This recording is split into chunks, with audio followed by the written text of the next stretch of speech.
What's up, everyone? This is Brandon Rush, host of the Agent Investor Series. The Agent Investor Series is a series geared towards helping investors of multifamily, commercial, and other investment assets make informed decisions through speaking with other real estate professionals, such as my buddy Ryan here. So today we actually have a good buddy of mine, Ryan Famiglietti. He is a financial advisor. We met somehow through the wire. I don't know, he connected, we connected, and now we're good buddies, and he has a wealth of knowledge. So I figured I'd allow him to share that with you all today. So Ryan, thank you so much for joining us. Tell us a little bit about yourself. Awesome. Thanks for having me, Brandon. So like you said, I'm a financial advisor. I'm based in Hartford, Connecticut. The cool thing about what I do is I get to work with people across the country. That's the beauty of virtual meetings. But really, in terms of the real estate space, and I know that we'll get into this a whole bunch in a second, I get to help real estate investors, whether it be with creative financing strategies and helping them understand how they need to plan for building their wealth and wealth distribution down the road. I'll pass it over to you. I'll let you take the torch. I'm ready to strap in for the journey. Let's rock and roll. Yeah, no, absolutely. Kind of quickly going off strip. So what is a financial advisor in layman's terms for those who've never spoken to one or utilized one? Sure. So the best way to describe what a financial advisor is more of like a coach or a guide or a consultant. Really, what my job is to do is to understand someone's financial picture. I also have to understand their emotional ties to their financial picture. I have to understand where they want to be and how they plan to get there. Sometimes they have no idea how they plan to get there, and my job is to really drag them through the mud and help them reach their goals. Oftentimes, I meet with people that are, I would call DIYers. So they have a pretty good understanding of what's going on already. They're just looking for someone to help fine-tune their plan and make sure that they're doing the right things. Got it. So really, when you think about it in terms of a guide or a mentor or a consultant, I'm really just a resource for them to make sure that they're on track. Or if they have no idea of what's going on, I can really be that person that's trailblazing their financial picture for them. Oh, man, you're good. That's like straight out the book, even though I'm sure you came off the cuff with that one, but that was a great example, a great explanation of what you do or what a financial advisor is. And I think many people out there, and even though it seems like it's not real estate, they don't understand the importance of wealth management, especially as they start to accumulate more real estate and have these pockets of money and don't plan accordingly with all the situations that could pop up. So definitely looking forward to this conversation. The first one, we kind of talked about, actually you answered the first question regarding the role in people's lives. So we're actually going to just dive right into one of the core reasons why I wanted to bring you on. And when I met with you, you spoke on the 4 drawers of financial planning. And it blew my mind because it was such a good explanation of from beginning to end in terms of how many people, the masses, can really manage their finances as they go through different phases in their life. I don't know how to explain. Let's just jump right into that and then start to explain. Maybe give an overview of what that means, and then we're going to dive into your slide and go even more into it. Sure. So a little preamble about the 4 drawers, right? Oftentimes people will go online, they'll hear diversification, diversification, diversification. Don't put all your eggs into one basket. And that is so true. Asset allocation is so important to have, whether it be your risk tolerance and your risk capacity and understanding both. And that's something that we can touch on in a bit, the difference between risk capacity and risk tolerance. But really, where people kind of miss the mark is having diversification throughout the type of accounts they have that make up their financial picture. Reason being is that we have to make sure that your money is in places where it's going to work as efficiently as possible, but making sure that you still have the amount of purchasing power that you want. So very quickly, I'm going to pull up the 4 drawers. I'm going to share my screen. Yep, go for it. Here's my screen. So these are the 4 drawers of financial planning. We're going to start with drawer number 1, and there's a whole bunch of stuff going on the screen right now. So we're just going to take it nice and slow to start. Drawer number 1 is going to be where we would typically put our money if we plan to use it within 0 to 2 years. Now, this is where you're going to find something like a savings account, a checkings account, a CD, or a money market account. Now, hypothetically and historically, the interest rate for this type of account or accounts is about 1%. And as we see, based on this teal line, that it grows very slowly over time. But as you notice, it's never going down in value, assuming that we don't take any of the cash out. Now we're going to jump to our second drawer. So this is from anywhere 3 years to 10 years down the road that we plan to touch these dollars. Now, as you can see, our hypothetical interest rate jumps up quite a bit. In fact, it jumps up 7%. That's because within this drawer, we're taking more risk, especially being in things like equities, such as stocks, ETFs, and so on and so forth. We can also have types of fixed income in this account, like bills, notes, and bonds. But what's important to understand is that these types of securities and tools are attached to the market, meaning that they're going to go up and down, and they're, what I like to say, attached to the roller coaster. So why do we have to wait 3 to 10 years to access these funds or anticipate using them? Well, it goes back to that roller coaster. We need to make sure that we aren't taking out during those down times. Now, if you talk to maybe a tax professional, they may say differently, which I totally understand, and that's a conversation for another day. But we want to be able to have as much purchasing power as possible. So let's use this in the terms of real estate investing. Let's say you have a couple properties and you're saving up, and you know down the road in a couple of years, we'll say 5 years, you want to use some of the money that you've been earning from your rental properties to purchase a big project. Now, in 0 to 2 years, you could put it in a CD, and you know that it's not going down in value, but it might not be working as efficiently as possible. Whereas you put it into a non-qualified account, you attach it to the market, and you take a little bit more risk, and you might be able to have more purchasing power down the road. Now, it's not guaranteed, but we know that we have time on our side, and we are anticipating that the market would recover even if it goes down.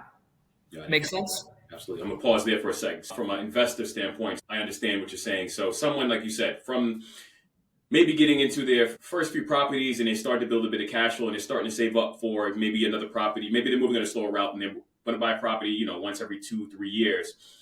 The after tax, the 0 to 2 years is really what I'm going to focus, because even though it's slow return or minimal returns, is still the safest bet because it's not much fluctuations versus after tax. If someone were to put 50 grand over the course of 2 years in this after tax bucket, there's a chance the market may dip right when they want to take out that money to use it, and they're at 50, and now they're at 35,000, and now they're at a loss. So, okay, so that's what you're saying. Just Correct. Got it. Understood. Awesome. So skipping over drawer number 3, we're going to go straight to drawer number 4, which is for retirement until you die. So statistically, everyone dies. It's just a fact of life, and it's something that we all have to plan for. It's something that I talk about on a daily basis with the people that I meet with. So you probably heard about a 401k, an IRA, an annuity, pension plans. These are all qualified accounts, and typically they are tax-deferred buckets, meaning that you are earning your money from your job or from real estate, and you're deferring your taxes down the road. Now, Brandon, let me ask you this. If you were to be borrowing money from me, right? I was lending money to you. What's one of the first questions you'd ask? Ooh, when do you need it back? Okay, when do you need it back? What else would you ask? If you were lending money to me, when do you need it back? How much is the interest, or how much? Sure. What's the interest? What if I said to you, Brandon, you know what, Brandon, me and you are such good buddies. You know I'm a good guy. I know you're a good guy. Let's figure out the interest rate that you're going to pay me back down the road. What would you say? I would say sounds interesting. Sure. Yeah. Sure. Would you be a little skeptical? Yeah, absolutely. That's exactly what happens with a tax-deferred account. Yeah. So the government, Uncle Sam, gets to say exactly what you're going to be taxed down the road, right? There's a big question mark in terms of taxes. Now, we do know that it's typically taxed as ordinary income, and we also know that it's typically attached to the stock market. Now, I know we skipped over drawer 3, so we're going to go right back to it. This is for 15 plus years. And in here, we find two things that real estate people love to talk about. First is permanent life insurance, and second is real estate. Now, we can have an argument all day long about, oh, the markets go up and down in value, but for the most part, we know that the value of these two things generally never goes down. In fact, for permanent life insurance, depending on the type that you have, we know it's guaranteed to never go down in value as long as you don't take out from it. Making sense? And just to quickly touch on that, again, layman's terms, what is permanent life insurance for those who don't know? Sure. So permanent life insurance is a contract with a life insurance company. In a contract, there needs to be what's called consideration, right? It's when two parties give up something or provide something, whether it be a service or a product.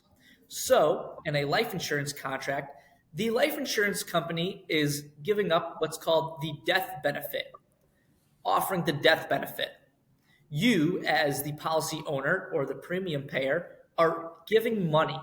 So it's almost like a bet. So it's saying, hey, life insurance company, I bet that I am going to die one day. I'm going to pay you this money. And when I die, my family or whoever I pick to be a beneficiary receives the death benefit. Now, down here, we can see one of the feet of the drawers is the death benefit. And we'll talk about that soon. Before we get into that, I want to talk about the tax implications of these buckets. If we look at drawers number 1, 2, and 3, we see that they are after-tax contributions, meaning you made your money, you paid Uncle Sam, and whatever was left after you got to put into here. Drawer number 4 is tax-deferred, which we touched on. But if we look on the right side, we see the different ways that these are taxed. So drawer number 1 is taxed as interest income, which we know is equal to the ordinary income rate. Drawer number 2, we know it's taxed as capital gains. And there's two kinds. There's short-term and there's long-term. Really, all you need to know is that if you hold a position for longer than a year, it's considered a long-term gain. Anything less is a short-term gain. Make sense? Absolutely, yep. And now, drawer number 3, as we see, it gets to grow tax-free. Now, there are some stipulations, but for the most part, you can access the growth tax-free in certain ways. The most useful way, or the most used way, I would say, is taking a loan against the equity that you have in a permanent life insurance policy or real estate.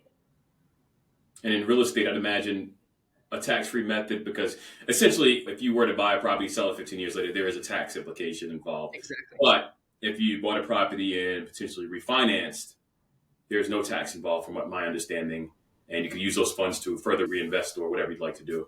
Correct. Even taking a HELOC loan is tax-free because it's debt. Got it. Awesome.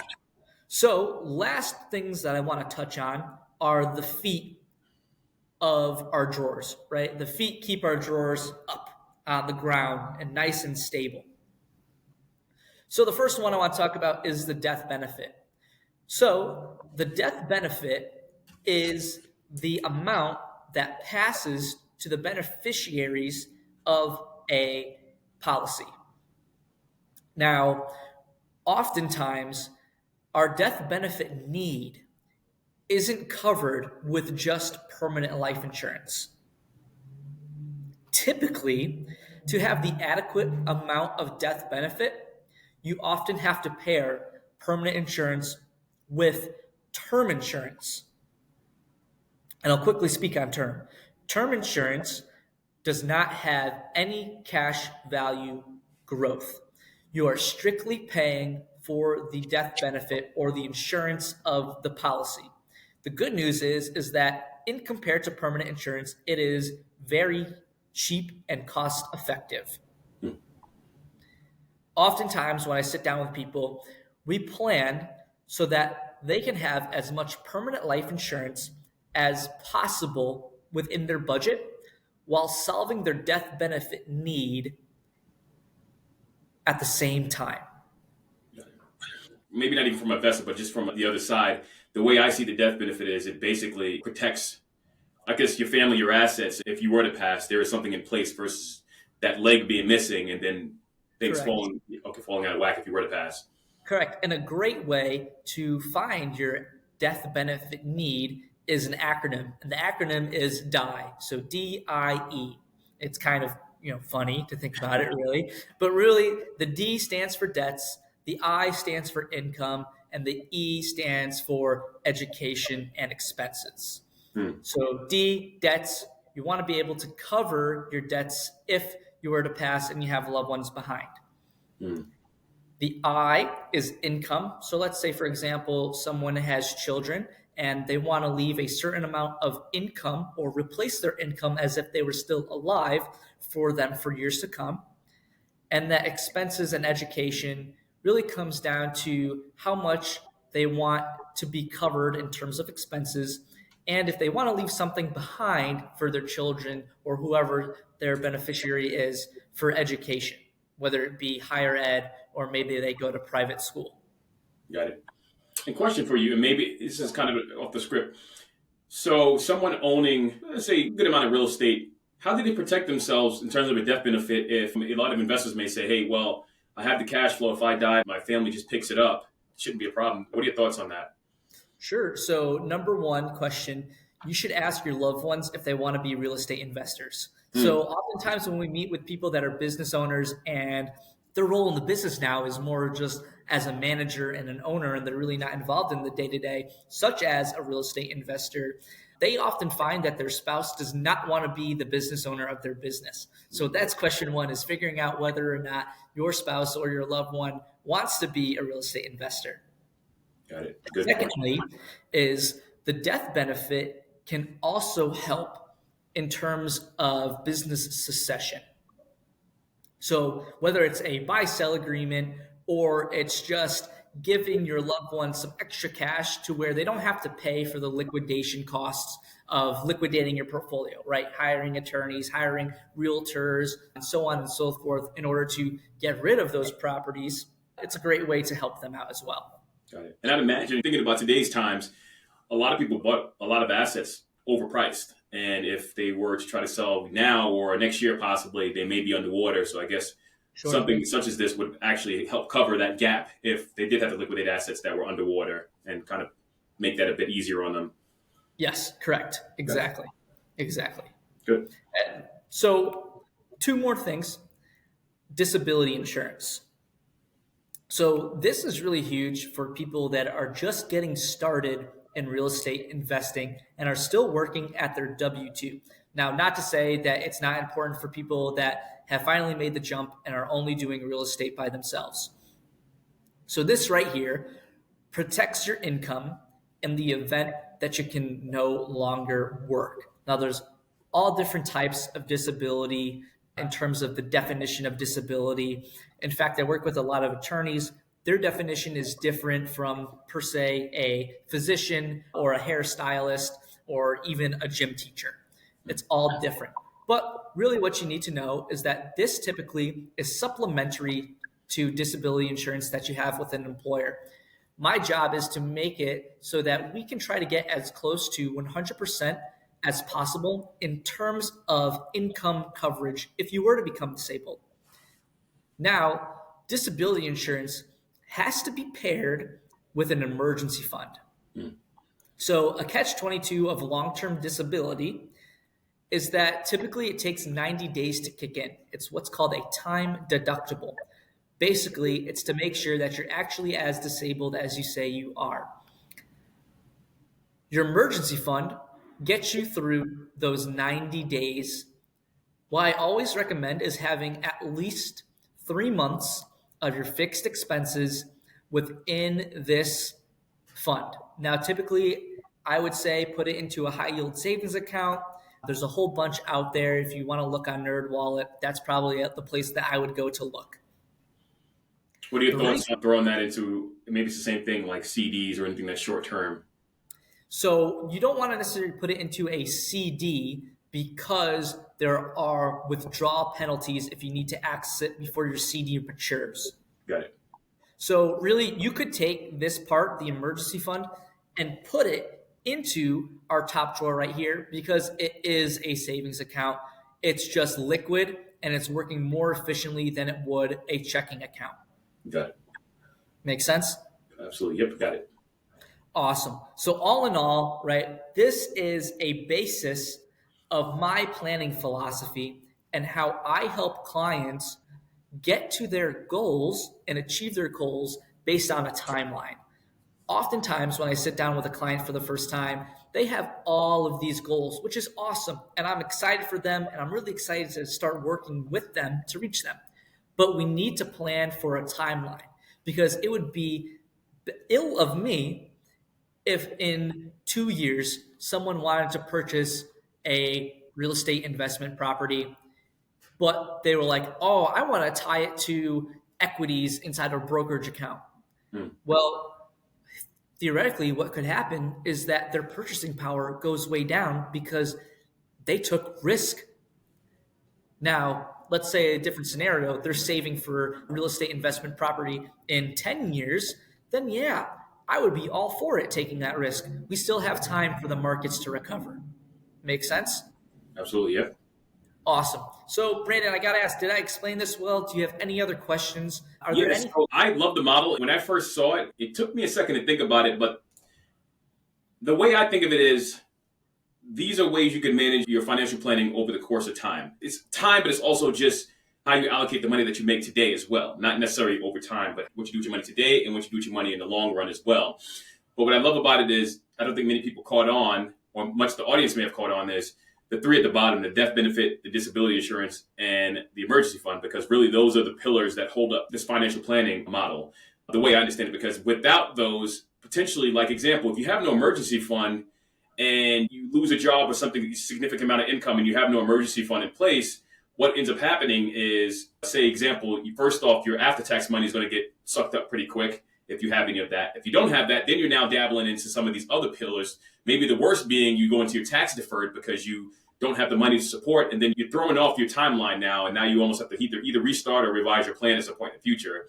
Same thing with death benefit, not having that. Same thing for your family. All that you had in your tax deferred may get burned away because they had to take care of something that you didn't take care of before you passed.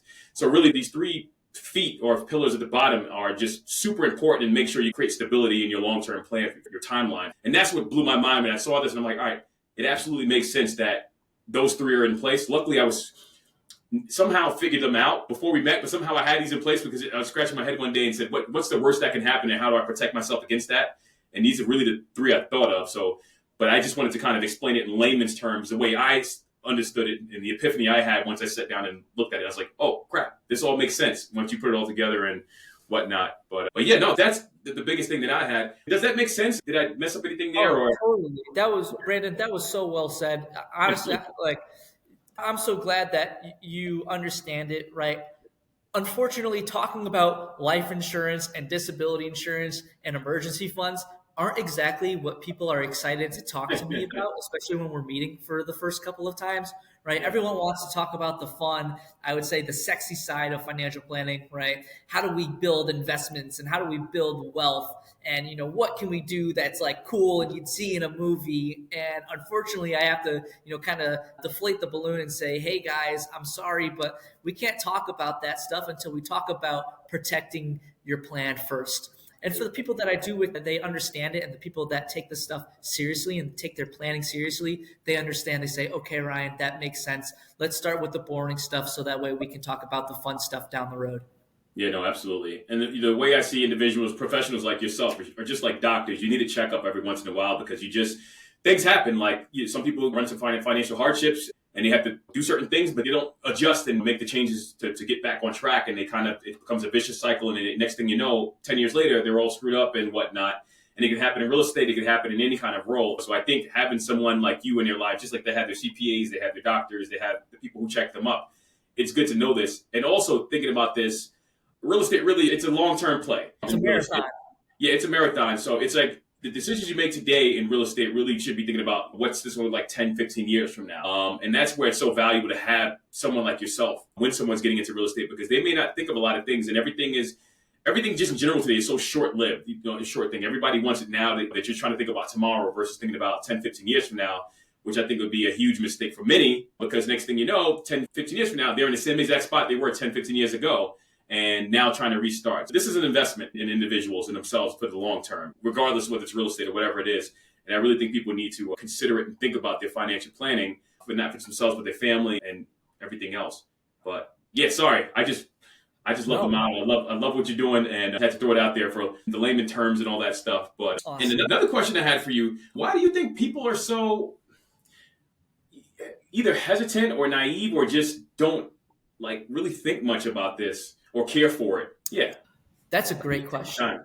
I would say, for the most part, people, I wouldn't say that they're naive.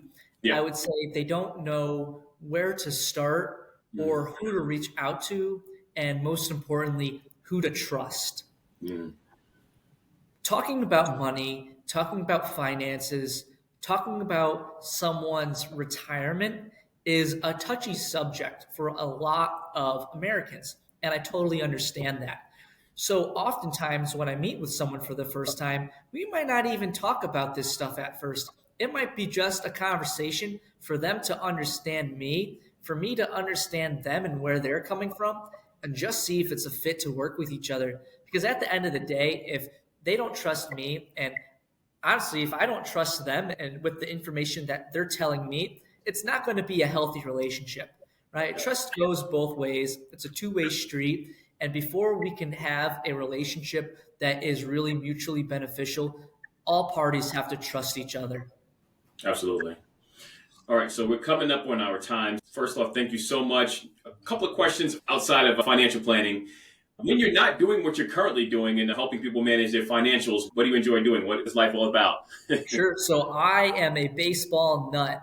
I love baseball. I could play baseball, coach baseball every single day, every single second of every single hour. I'm lucky enough to be the assistant coach for a local high school program with one of my best friends. I'm also lucky enough to be the assistant for the American Legion program where I'm from. It's the program that I played for, and honestly, it instilled so many values and made me the man that I am today. I'm trying to give back to the players and the young men that are part of that program now and instill those same values.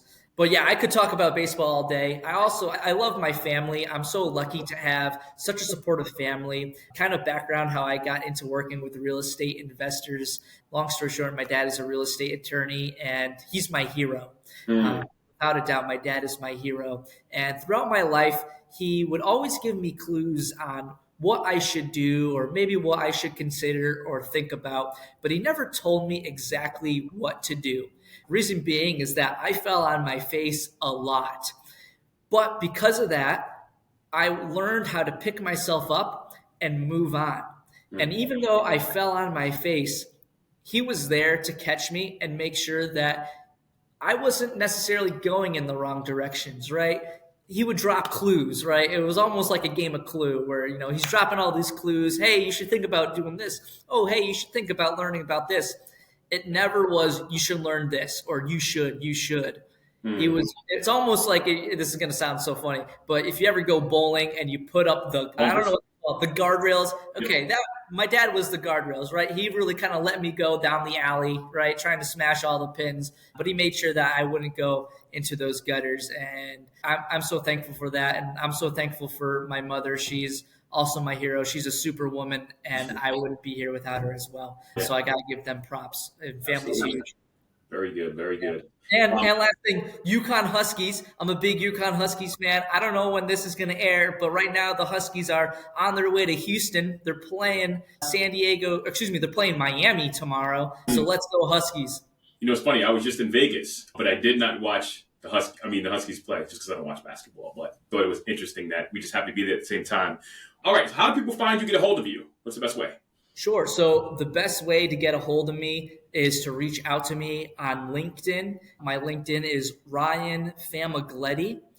or you can send me a message. My phone is 860-604-2124. Give me a call, shoot me a text. Just say that you found me on the podcast, and I'll be more than happy to answer any questions that you have. Absolutely. All right, cool. And any final words for the audience before we take off? Sure. So I actually have this quote. My cousin Luke told me it. Long story short, my cousin Luke is from Portland, and he took a school bus and converted it into a camper and is traveling around the country in this school bus. And every morning he has something called Coffee Talks, where he gives an inspirational quote. And one of his first episodes, his quote was, "The best time to plant a tree was 25 years ago. The second best time to plant a tree is now." And that really stuck with me. And I really think that is complementary and better explains what financial planning is and how the best time to start is now. The more longer that you wait, it might be too late. Absolutely. I couldn't agree 100%. All right, so we're going to wrap up. Ryan, thank you so much for jumping on. Truly appreciate you giving us all the input, all of your expertise, and hopefully people give you a buzz and learn more, such as I did. And for our audience, thank you so much for joining us for another episode of The Agent Investor. My name is Brandon Rush. You could find me at www.brandonrushagent.com. Call me on my cell. It's 203-915-3803. And wishing you all the best in your health and happiness. And until next time, thank you all. And thank you, Ryan. Thanks, Brandon. I see you guys.